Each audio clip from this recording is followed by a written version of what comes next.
Tonight we have Andrew, who is an audio arts master student at Syracuse, and he's also a very famous musician in Canada and a little bit in Syracuse. So his album is out. I don't know. Your And songs are potentially in out. Michigan.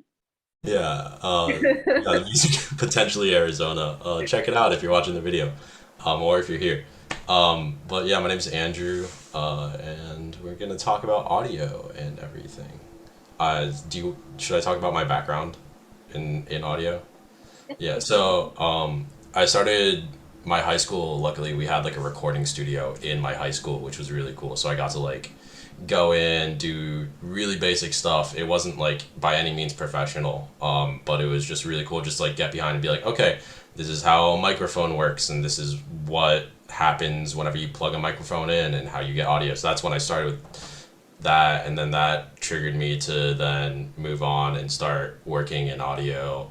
In my undergrad, I majored in music recording and technology, so I did a bunch of like tech audio type stuff. I wrote an algorithm where like you turn pictures into music, which was really fun. And then I also like took my like a heartbeat and took those waves and then like shrunk them down into like a frequency, so then you can just play that. So it was really cool, and that was a fun time. And then also like the general like music school type stuff where I did music recording, recorded some live uh, concerts and everything. So that was mostly my music background. And then whenever I suddenly got more and more into the world of like professional audio in terms of recording and everything, and then when I got to Syracuse, I really started figuring out more of the post-production video audio stuff, because I've always done like random YouTube videos and everything, but to get it professionally was always just a whole other thing. So I started learning that, and I think I have a decent grasp on it now. But I definitely the basics from music to post production are super transferable. And then yeah, that's basically my audio and musical background. Um, this summer I'm moving out to LA in May to work A&R, physician music, and then also at where am I working? The Ogun Leslie Group, which is like Young Thug's management company. So I'll be working for him and like Mariah the Scientist and yeah, just a bunch of like artists, and trying to help manage them, which will be fun but stressful. We'll start getting into my fun presentation. So this is my presentation. I did it in GIMP. Shout out GIMP and open source. Also, if you guys have any questions along the way, feel free to like throw them in chat or just like unmute and just interrupt me. If you have any questions at all about anything audio, it doesn't have to be related to what I'm talking about right now. It can just be like, I want to know what this sound is, and then you play the sound of like a bluebird. I'd be like, bluebird. So any questions at all, feel free to ask. But yeah, I'm Andrew, Audio Arts 2022, so I graduate this May. It's just like a quick 1 year program. So just a quick question for everyone who's here. Like whenever you're working, because you guys are all video people, as far as I know, like how much are you really thinking about audio whenever you're just doing your projects? Any volunteers to talk about their thoughts on audio and how much you actually think about it? I mean, I'm usually working with a track as an animator because I need the pace and the beat and the rhythm. So even if it's a placeholder track, I still have a general idea of what the audio needs to do from the beginning. I encourage my students to operate that way too, but often they don't, and kind of treat the music as an afterthought. And really, you can tell when something of a different rhythm is kind of placed with the animation. But yeah, that's how I think of it. And usually just grabbing an open source or commercial track as a placeholder. No, I completely understand that. A lot of people, at least from what I can tell and the vibe and everything, like I think it's like, oh, the sound will be there, and I think a lot of video people acknowledge that, especially students, but they're just the critical thinking and asking yourself the same types of questions that you would ask yourself whenever you're thinking about the video and the visuals. They're just not there, they're not thought of, or a person isn't brought in during pre-production to think about that stuff. No one really talks about it, and that's super important because like I don't know. Personally, I can watch like a really bad video like from a 2004 camcorder, but as long as the audio is like decent, I can watch it. But if I can't understand what a person's saying, and with that 2004 video, like it's not watchable personally. So that's why it's super important. And a lot of people just, it's crazy to me. This has probably been said by thousands of sound people before. But it's crazy that people don't think about it to that level.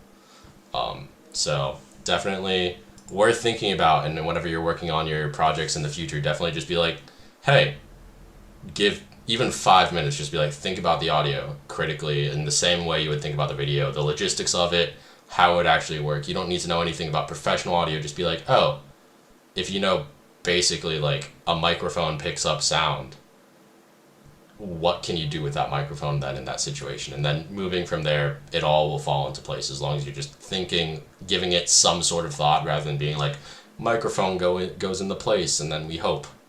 As long as it's more than that, you're already off to the right steps. So a little bit of like thoughts on pre-production whenever you're working it. It is never too early to bring in like an audio person. Initially in pre-production, just be like, the first thing whenever you're building your team, don't be like, oh, we'll do all the audio ourselves, we can deal with it, and then in post-production we'll fix whatever we need to.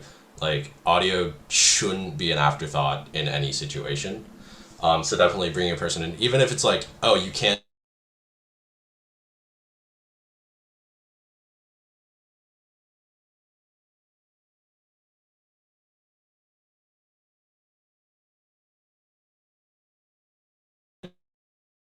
do the audio microphone, like think about using someone, just talk about it. They don't necessarily need to be on the team.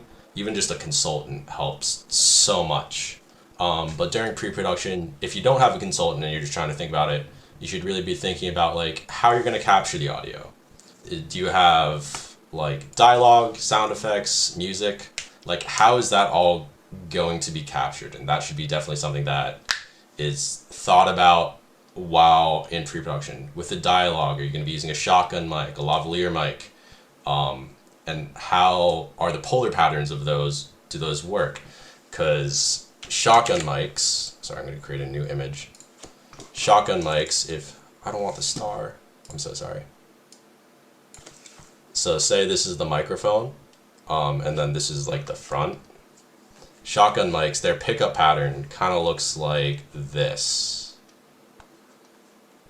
So the pickup pattern on a microphone is basically like where the audio comes from and how it's picking up. So mostly shotgun mics, everyone's like, oh, it'll only pick up what's in front of it.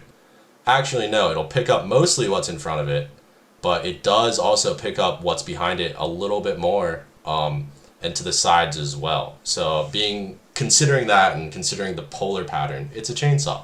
Yeah, it's a good. Yeah. But basically, considering that and understanding, hey, this is what we're picking it up with. What are the sounds around it? So say there's like there's a chainsaw over here.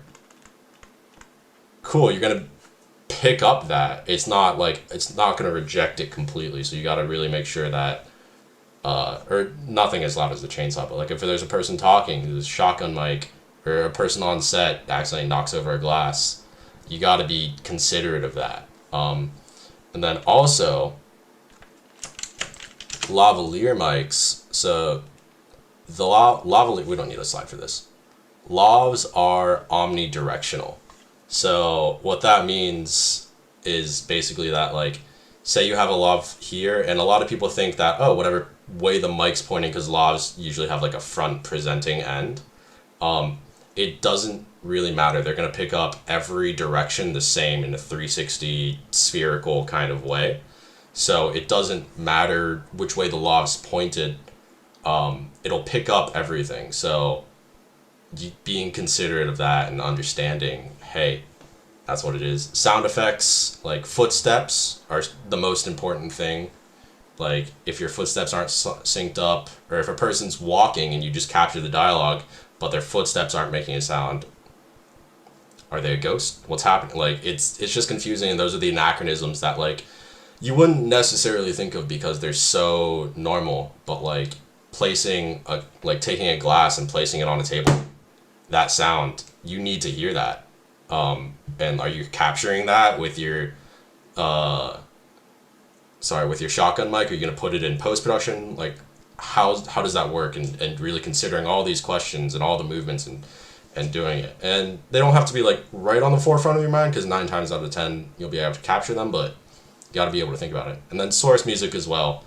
You just got to be thinking like, is there music playing like from a radio or something? What are we doing? Is there going to be a sound source? Is there a speaker in shot where it'll make sense that there's sound coming from it? So just really thinking about all the sound elements within your project and being like, oh, I should probably be thinking about this is super important.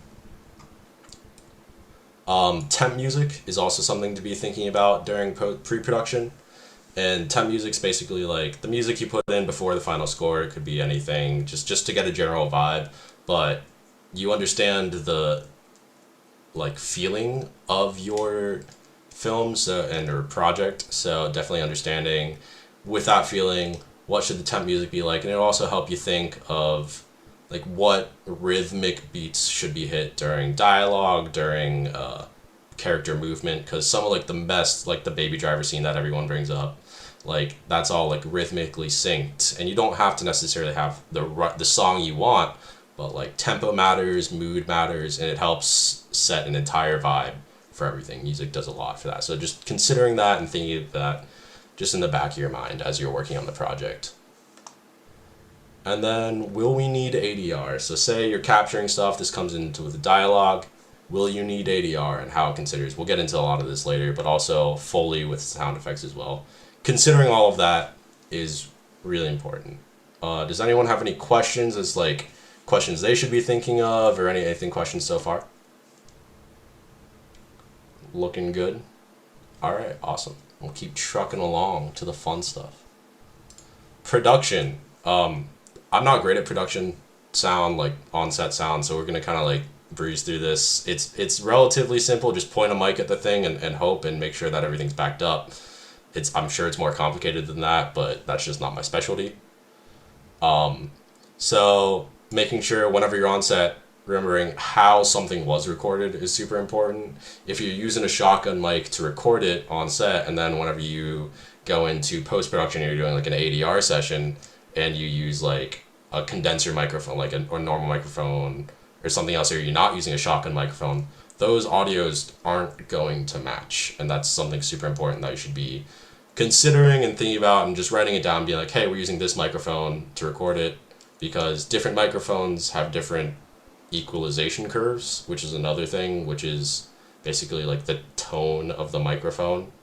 So like using different microphones to record things also will add a certain like flavor to the sound that you don't really want, and there will be a noticeable difference.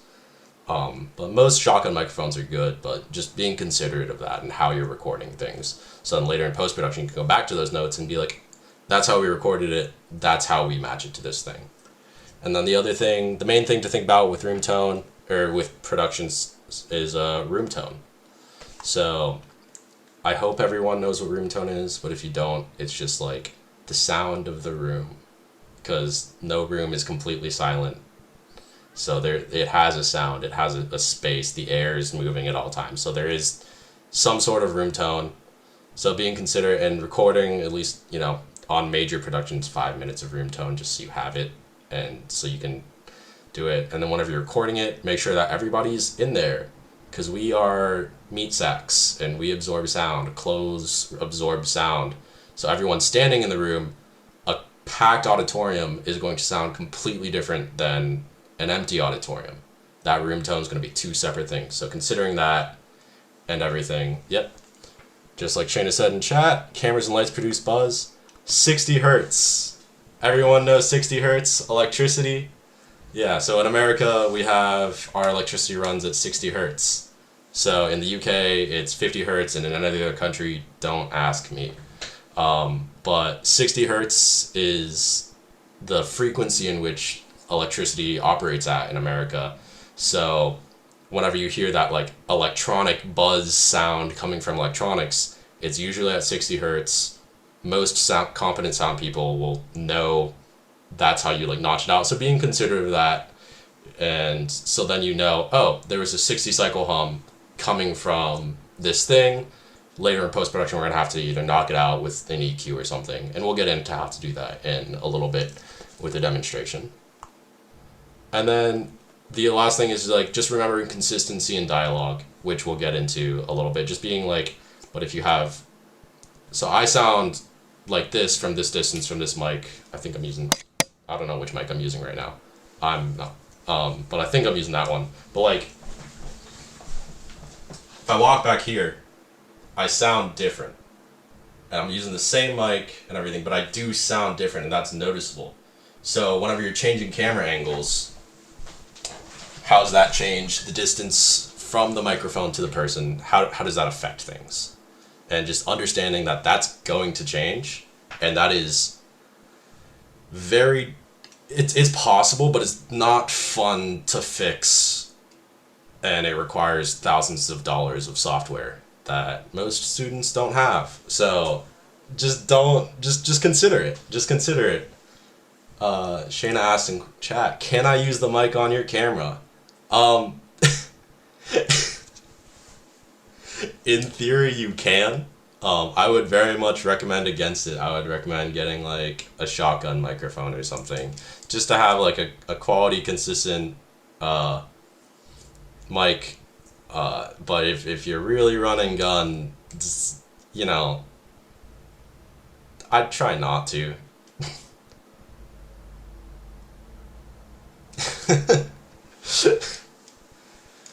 Can you mount the mic to your camera? That's a decision. That is, does the camera make noise? Because I know a lot of like high-end like Red cameras and other things, they make a lot of noise, and they've got like fans to keep them cool.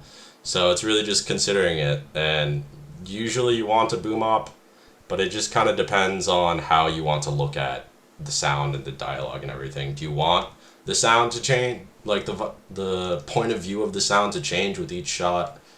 And that's all choices that should be not like, oh, it's cool, and that's like later now in post-production, it's like, oh, it's a choice. We chose to do that. That should be a conscious choice in pre-production. It'd be like, this is how this audio fingerprint of the project we want. Any other questions on pre-production or during production before we get to the thing that everyone cares about, post-production audio? Do you have any suggestions for testing an XLR cable like before recording? Because I've had multiple times where like we'll try and record on set, and even if we think we're like hearing things pretty well through like the monitors or like through the task cam, once we actually get into posts, it's pretty clear that there's something wrong with the XLR. So did you have like a way of like testing that equipment before you record things? Usually it's like the night before you plug it in and jiggle it around, because there's a lot of like some XLR cable connections and cable connections in general, like if they just won't be like good connections. So jiggling it around, making sure that there's a difference between shielded and unshielded cables, and that's basically like, think of it as like ground for electricity. Because we operate at such a high frequency and they're basically wires, the wires act as just long antenna. So there'll be situations where when you're recording, if it's an unshielded cable, it will just pick up like random radio frequencies. So I've had like the local baseball game coming out of my guitar amplifier with like when I'm trying to have it. Yeah, so just considering that and just being like, oh, you want shielded cable, make sure it's high quality cable.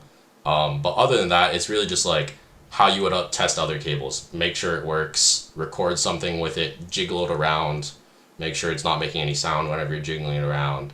And that's the best way to do it. I'd recommend just buying your own XLR cable at like a high quality. But if you just have to get it from like the Cage at SU, or I don't know what you guys have at Ithaca, just like testing it and making sure it works is always, you just got to test it, unfortunately.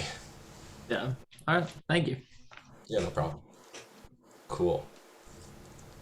We're going to get into the post-production section. The part everyone loves, right? Yeah, audio and post-production. Woo. All right, cool. So I'm going to be showing you guys, okay, yeah, that's going to be a thing. So I'm working in Pro Tools right now, all of this, everything I'm about to show you, can be done in Audition. It, in theory, can be done in Premiere. I would recommend against it, but you can do it in Audacity, you can do it in Reverb, like any DAW, digital audio workstation that works with audio on some level of competency, you can do all of this for sure. So all these skills should be transferable to every other software. Audacity's been a spyware? Oh, I'm screwed. They just found that out. There's some backdoor that's been in it for a long time. Yeah. Oh my goodness, that's fun. All right, awesome. So I wanted to. Does anybody know, just by like you guys can like react in Zoom, like who here knows what compression is in terms of audio? Like, give me a thumbs up on Zoom if you know what compression is. Awesome. I hope everyone does. By the end of this, I hope everyone does. It's a super important thing within audio, and I'm gonna teach you what it is right now. It's super simple, I promise. So we're closed out right now. This is a compressor. Basically what it does is this orange little ball, whenever audio comes in, it'll play, and this is like how loud it is. The x-axis is how loud it is, and then the y-axis is like kind of like how much you're going to delete. It'll make a lot of sense whenever I show it. But basically the threshold is where does this start going off. So whenever the audio starts going, oh, it's going to turn down. So the threshold, whenever I turn the threshold down, notice it's in decibels. Oh, so it'll make sense. So let's like watch whenever I play this audio on this track. Like watch what happens to that orange ball. But what about the crows? So you see how it moved down? So that's like the live audio. So like if I turn this threshold up. But what about the crows?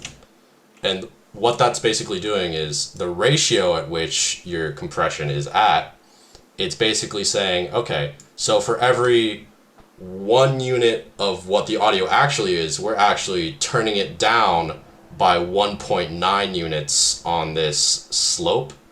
So like whenever you're playing it, oh, aha.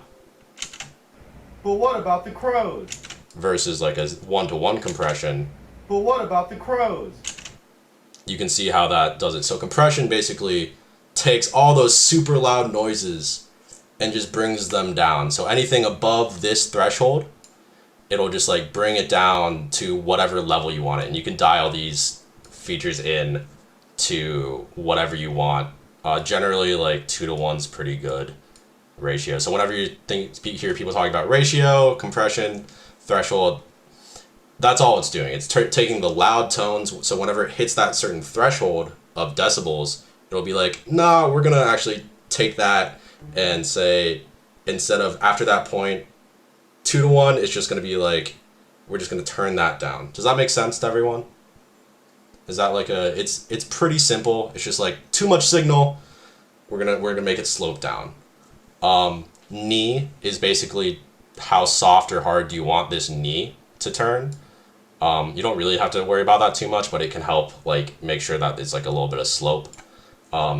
Attacks, like how fast after that initial sound is it activating, how fast after it is it deactivating. Depth on this one, I genuinely don't know what it does. I'm just gonna ignore it. What you'll hear audio people talk a lot about is wet dry. Oh, like that's a really wet sound or that's a really dry sound. That's basically means how much of the effect is in the mix. So like this is wet, so it's like 100% of the effect. And if I do it to dry, it won't be affecting anything. The last thing to know about compression, and some compressors don't have this, is makeup gain. You guys also can like ignore these in the middle usually, like knee, attack, release. The things you need to know about compression, threshold, and ratio. But makeup gain's just what it sounds like. Like, oh, we're gonna turn it up and we're gonna add this much power to the overall signal after everything. Does that kind of demystify compression a little bit for people? Does anyone have questions on that? Can you talk about gain versus volume for a sec? Gain versus volume, it's like kind of the same thing in my head. It really just depends on kind of where you're adding it. I know like gain, there's some like mathematical differences as to like why it's different. That's all super over my head. You can basically assume this is like a volume knob of like how much you're turning on. Gain, I feel like, is on like a micros sense of like within plugins, and then volumes like over a track. But you can also like be like, oh, add gain to this track, and it's like people get what you say. There's just like small nuances where people, yeah, gain equals input sound. That's a good way to put it. Yeah. So yeah, that's compression in a nutshell. So yeah, and it'll bring the small tones, it'll bring your dynamic range down. So it's compressing that dynamic range. The quietest tones to the loudest tones, that dynamic range becomes a lot smaller. All right, cool. And with the same kind of reactions, can you guys show me who here knows what EQ is and what it does? Equalization. Awesome. More people, sick. That's awesome. For those who don't, EQ is basically, whenever we talk about audio, there's frequencies in which we're working. So human hearing range is from 20 hertz to 2000 hertz, and that's just like the sound vibrating the air. So that's what frequency spectrum is. So what EQ is basically, it's like manipulating those and adding volume or anything. So right now we have a flat EQ curve, but and this is what it sounds like, which is like a flat EQ curve. Oh, that's cool. But what about the crows? So that's like what this thing sounds like. But whenever you work with EQ, say I'm going to do something drastic just so we can hear it. So I turn this up a bunch, and you can see this, like, so now we're affecting this frequency range, the green one at 2.59 kilohertz or whatever. And then Q is basically just like how much of it do you want to affect, like what, like it affects the parabola. So say I only want to affect this little frequency at 2.5 thousand hertz. But what about the crows? And you guys can hear that like frequency at that point. It's a lot easier to hear if while I'm playing it. But what about the crows? Everybody. You guys kind of hear that sweeping effect. So that just affects the audio and boosts that frequency or cuts that frequency. You can take it and like, if you really want to like boost something and make it sound super like mid-heavy or something. But what about the crows? You can hear the quality, the sound quality difference. Oh, that's cool. But what about the crows? Everybody cares about the crows. So you can see how that would affect it, and that's just kind of like adjusting the flavor of your sound. Does that help with EQ with everyone and being like, oh, does everyone feel like they could kind of like go in and look at an EQ and be like, vaguely understand what it does? And from there, it's just basically trying to listen for things and understanding, like, okay, I don't like this frequency. Let's turn that down a little bit. It's a lot nuanced at like a higher level, and it's a little bit more just like practicing with your ears, but I believe in all of you. Scooped mids, yep. Mids are a lot because a lot of frequencies, a lot of voices dial in around the same length or volume, so or frequency range. So if a bunch of voices are happening at the same time, it'll build up at that one frequency range, so you can cut it to make it work. But yeah, so we'll get into a little bit of the demo of what you guys have been hearing. I want you guys to tell me what is wrong with this audio. But what about the crows? Everybody cares about the crows. So any volunteers to tell me what's up with that? Like what's happening there?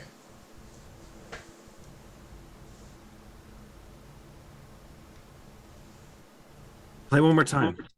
Play one more time. All right. But what about the crows? Everybody cares about the crows.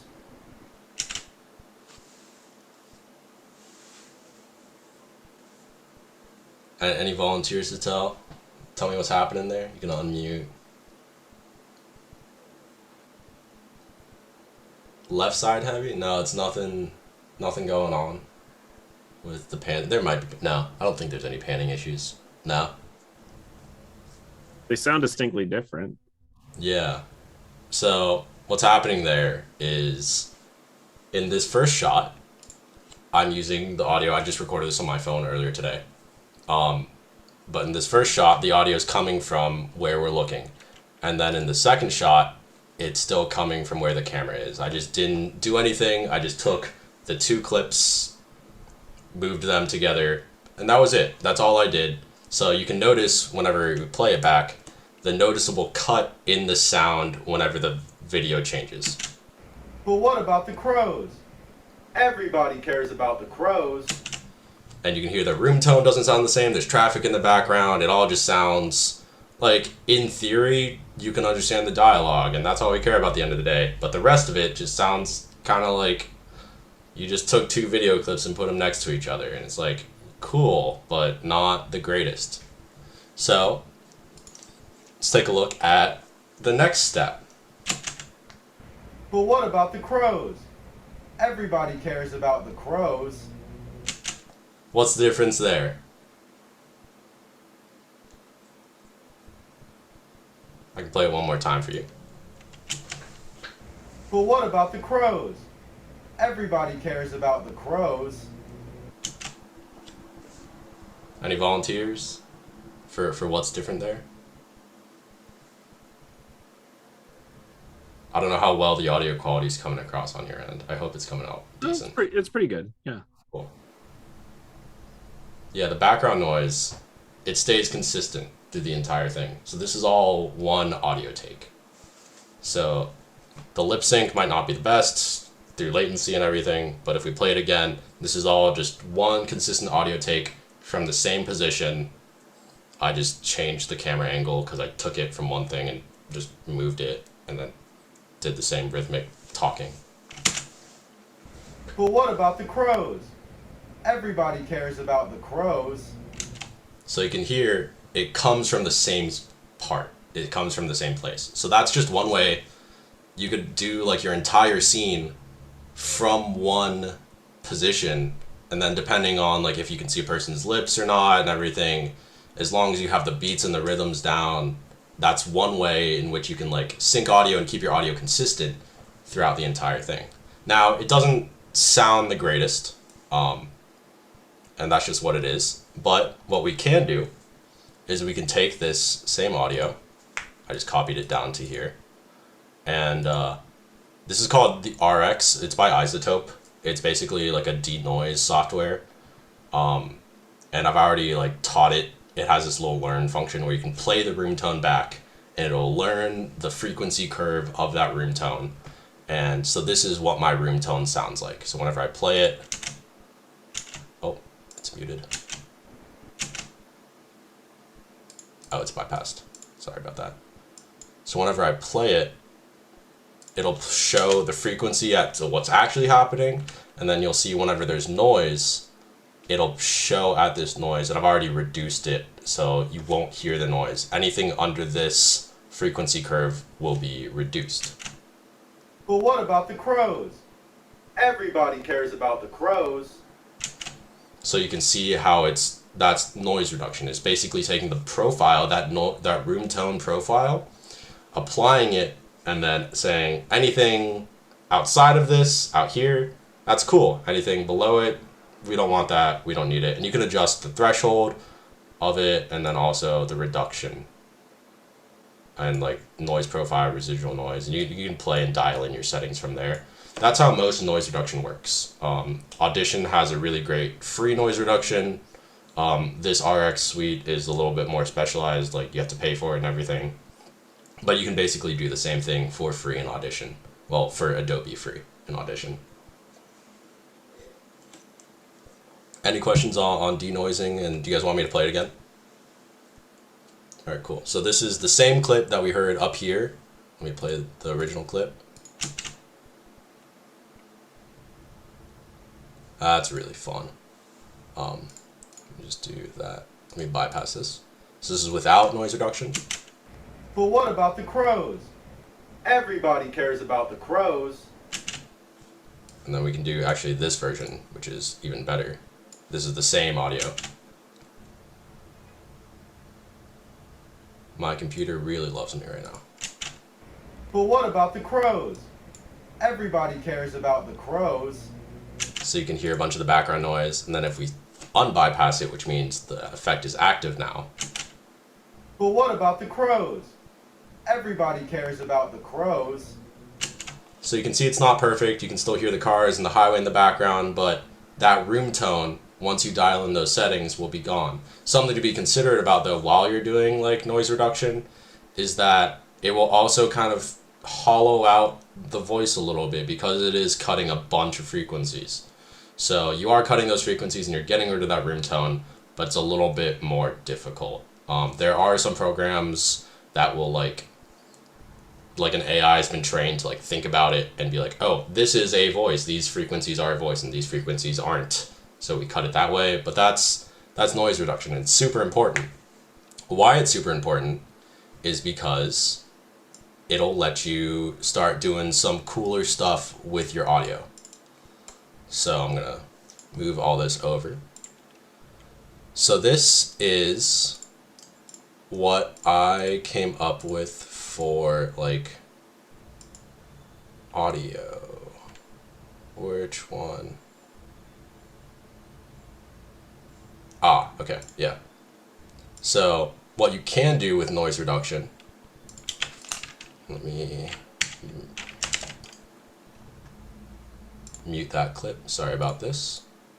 So what you can do whenever you have noise reduction on, and then I also did like a de-reverb, which is a different thing where it basically takes the reverb of the room and it's like, you're not gonna exist anymore. And what that sounds like soloed is like, so if I bypass it. But what about the crows? You can hear like, you can very clearly hear the space of that room. But if I unbypass my de-reverb. But what about the crows? It's really bad, but you can hear it took all, it's like more of a clear sound. So you can dial in your settings, de-reverb. It depends on the space that you're using it in. But what you can do with that then is make both sounds sound kind of like they're just recorded just like in a studio or something. Yep. Cool. But what about the crows? Everybody cares about the crows.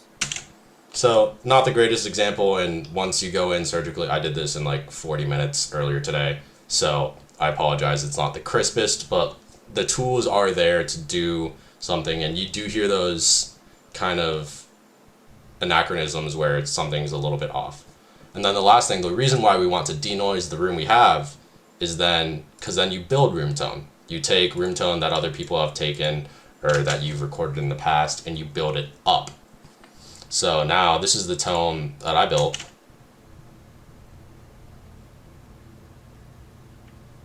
I don't know if you guys can hear that super well, but it's just super quiet, super ambient. I just took it from SoundSnap, which all SU students have access for.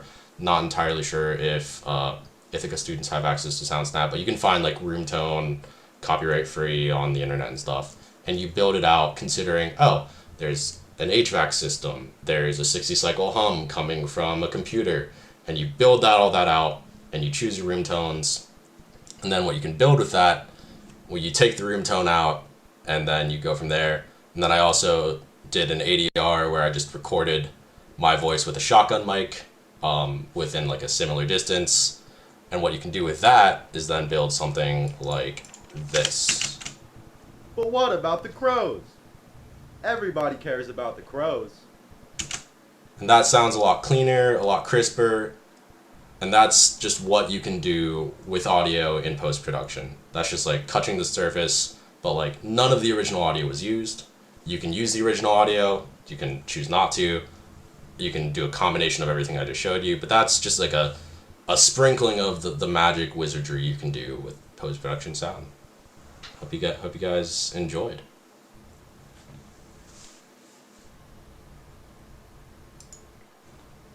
Any general questions? Sure. When I sometimes do like the denoise and like de-reverb and things like that, I find sometimes, I guess it's also because the audio is just not recorded well, but it can remove a lot of like the body from the sound. Do you think it's worth de-reverbing and denoising something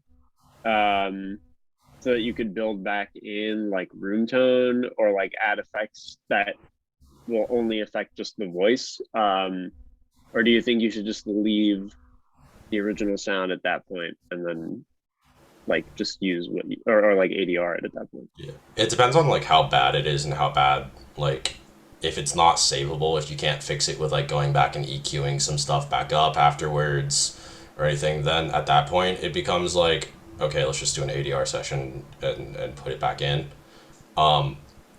It really depends on how bad the audio is, because if the audio is savable, then sure, but if not, then just use the original. It also depends on like how long is that scene. Do we need to keep consistent audio throughout it? If it's just like some random voice in a one-shot scene, it just doesn't depend. It just depends on the situation.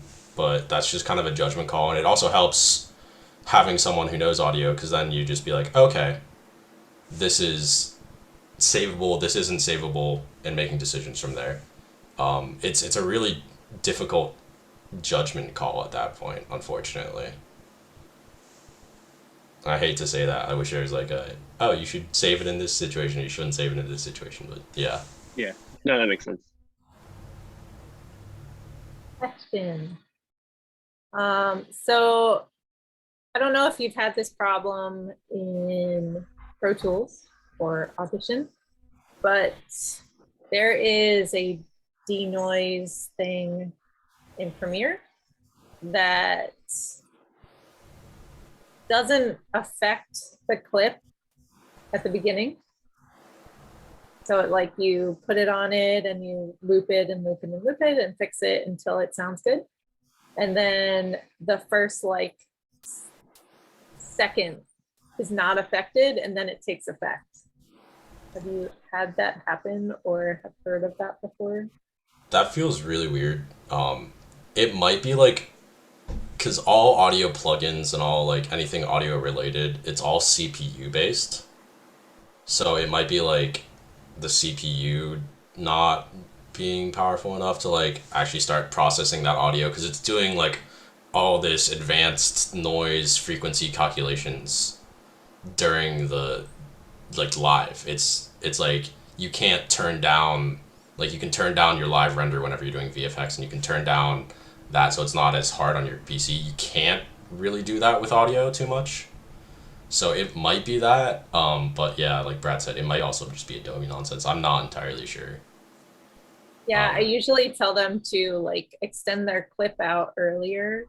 Yeah. And once they get it sounding good, then make keyframes on the beginning part so it's not there. whenever they render, is it just during the preview or is it during the render as well? During the render. Oh, that's really weird. Yeah, I have no idea. I don't, because I have access to all these different tools, I've like never used Premiere stuff. But like, even I would just say transfer it to Audition and use the Audition noise reduction there, and then bounce that out, because Audition's noise reduction, Audition's built for sound. Premiere is not built for sound. What are your favorite go-to things in Audition? They just have like their stock noise reduction stuff is really great. Honestly, all stock, like stock compressors, all compressors will do the same thing. They just have the threshold and ratio that we're talking about. What else? Like EQs, they all do the same thing. Some paid for plugins will have different like the math will be different and everything, but like as far as stock plugins on most DAWs, they'll all basically do the same thing.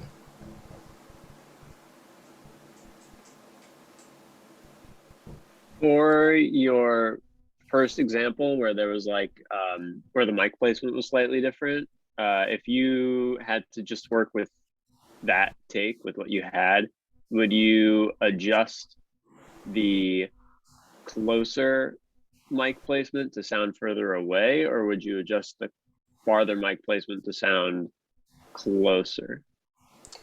I think I would probably do the closer to farther away.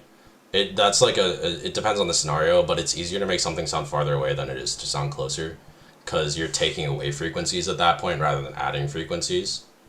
So it's just like that's a judgment call as to like how far away do you want someone, because there is like a difference of like, oh, do you want this to be a more intimate scene, so therefore the voice someone should be closer. It's a lot more intimate to have someone close and sound close than to sound far away. So there's like artistic choices to be made, but from a technical, like whatever's easier, making something sound far away is easier because you can just add space. Taking away space adds anachronisms and stuff, and at that point there's like, I think Isotope has like a $2,000 software or something that'll like just match. You can play one tone, you can play one voice in one room, and you can have your ADR all match how it sounds in that room. There's like insane plugins and math and stuff that are behind like a massive paywall. So, but you can do the same things with those with like advanced EQ stuff. Not advanced, just like really listening, and it take a couple hours to like match everything and make sure it fits. But yeah, it's not insanely difficult to match sounds. It just takes a good set of speakers and some time. Kind of similar to that question.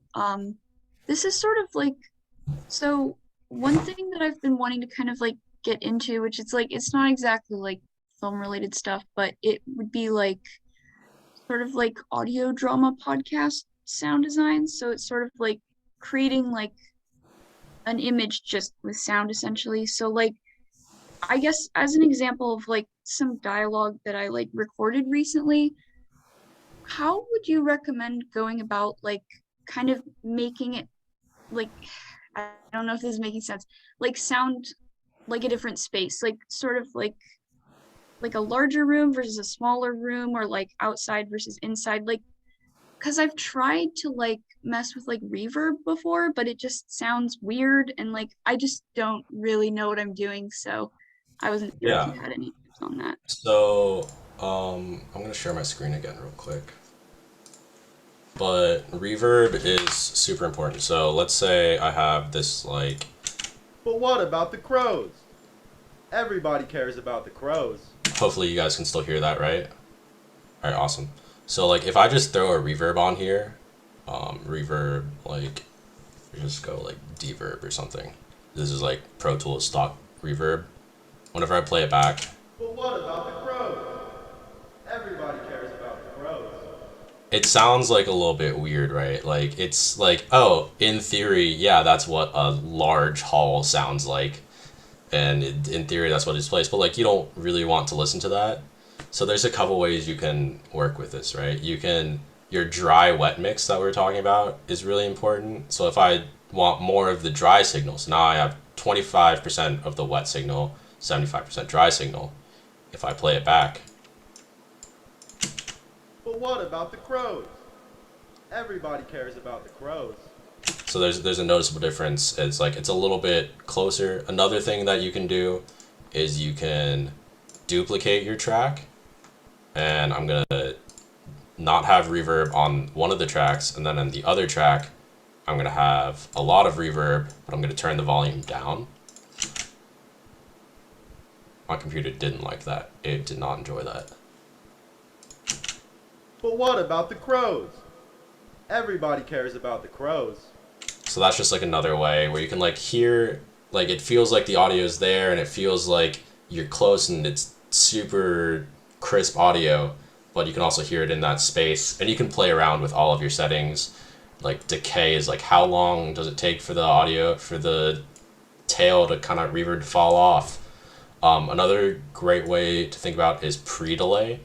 Pre-delay is basically like how long does it take for the reverb to start, and if you have like a longer pre-delay, it just like, kind of like listen to what it does. I'll exaggerate it. It did not like that. I'm running like a bunch of different audio softwares to make this work in Zoom, so this won't happen to you. But what about the crows? Everybody cares about the crows.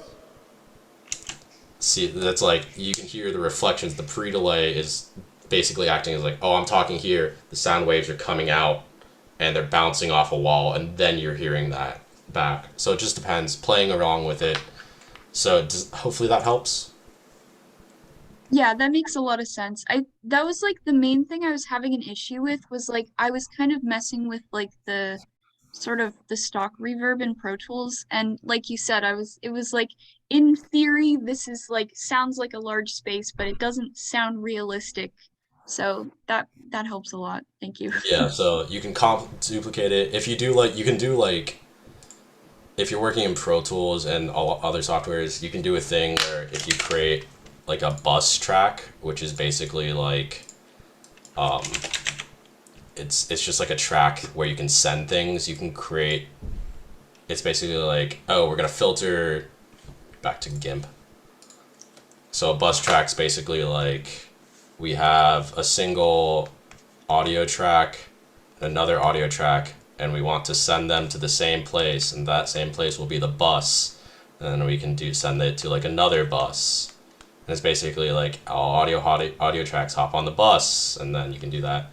But you can create a bus track, and then you can put your reverb on the bus track and route to, we'll just send it to, so we'll send this audio track, or sorry, that's my bad. We'll just send it to the mains. Oh no. We'll send it to the mains. But you can, this is like your sends. So you can send this audio to your reverb bus, which is basically, we'll just call it guitar bus. But you can, so now this, whenever we click it, we're sending this audio to a bus that has reverb on it. So now if we play it back. But what about the crows? Everybody cares about the crows. So you're sending that amount of signal to the reverb, and that's a good way to get a bunch of different tracks to the same reverb, so you don't have to copy paste all of the different plugins and you're not using all that CPU power. It's just one reverb, it's the same reverb, you know everything's going to go to the same place, but we're sending it using all these different sends. We're sending it all to the same place. That's another way to build out if you have like multiple tracks and save your CPU power. I have a question about like organization, I guess. So yeah, so for I guess for Capstone, we have sometimes a couple different mics going on at the same time. So I figure I'm gonna organize everything into like, for one character, there will be at least one track for their dialogue. But I think it sounds relatively intuitive to have an extra track for their other, like any other time there's a mic, a different mic. So like if you know, it's character A with a shotgun and character B with either shotgun that sounds really far away or like a lavalier or something like that, should you also have a track for your reverb, or does the bus handle, like if you just get used to busing, would you not need a separate track to do like that dry wet thing? Yeah, so I would suggest there's a couple different ways. Like, it depends, because having a duplicated signal here sounds different than if you do dry wet here versus if you have a send to a reverb. So deciding how technically you want it to sound first is really good, and then whenever you have that, I think if I got your question right, then you can like bus your sound all to one bus, and then that will be your like master. If you think of buses as like folders, is like anything in that folder is also going to be in the folder above, but instead this time it's going to be sending audio through. So organizing it that way helps a lot. So just like knowing, okay, I have these 2 tracks. This is my audio with like a shotgun, and then this is one with a lav. Okay, cool. Say I want to duplicate and do the same, like the reverb thing that I did with like lowered sound earlier. Cool, now I want to make sure that both of these are bused to the main character dialogue bus. And then just moving from there, it's really just understanding what techniques you want to use, and then making sure that everything is routed properly. So you can go, so you don't have to, every time you want to affect this one dialogue clip, okay, I don't want to have to mess with both of these and add effects and copy the effects all the way, because that'll mess with your CPU so much. So making sure that they're both bussed to a certain place, and then going from there so you can affect that one, and just like think of them as folders is the best way I can think about it.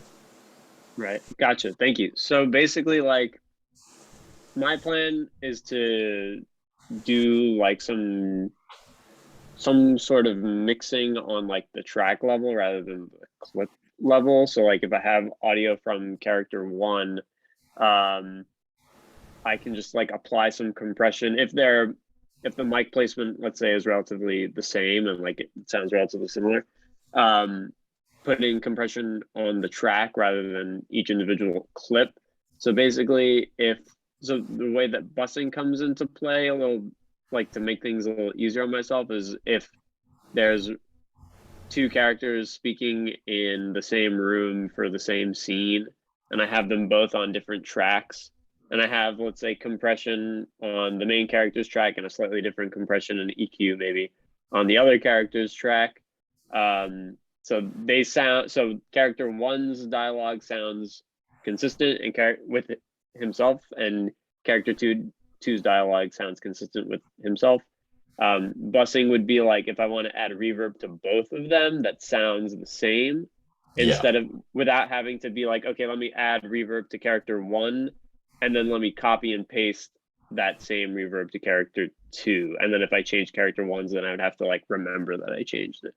Yeah, exactly. Yeah. So busing, Okay. it would do exactly that. So whenever you're sending, say I have this track and I want to send it, and they're 2 separate vocals and they're 2 separate dialogue tracks, but I want them to sound in the same room, or if I want to compress them both so they sound relatively at the same volume or anything, instead of doing it all within the track, busing it really helps. And that's the situation you use it for.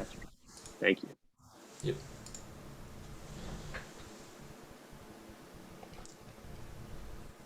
Last call for questions, and if not, thank you for coming to my TED Talk. Well, thank you, Andrew. Thanks, Andrew. That was cool. Classic Andrew ending. I think every presentation you do ends with that. Thank you for coming for my TED Talk. Oh, probably. Yeah, compression. I'm more from the music realm, so like, music compression and reverb. Oh my goodness, the sessions I have. Do a last plug in the chat for your music. Oh yeah, you can just search Untitled Arizona. Let me see if there's like a Spotify link. There is. I just don't have it.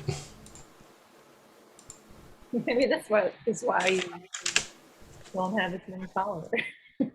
I just had a TikTok pop off in Canada though. Like literally, I think yesterday, I got like 40,000 views, which was nice. So I just got a small influx of people. But yeah, check it out. New music coming in a month, so that'll be fun. It's a good time. Yay! Cool. It's really good. Everyone go listen. Thank you for everyone who also came. I know audio is not video people's vibe, but I appreciate everyone who showed up. So important and so overlooked. It is, and it makes me mad whenever people are like, oh, I need this audio thing, and it's the end of the semester, and they didn't talk to me at all through the entire semester, and now they're like, "Oh, can you fix this?" And I'm like, "I can. I'm not going to. That sucks for you." I'll cut that part out. Nah, that should be known. Audio, we won't. What's that old Actually, axiom? Fast, cheap, and good, right? Pick two. Yeah, exactly. Thanks, Andrew. Oh. Stop for the Thanks, Andrew. Yep.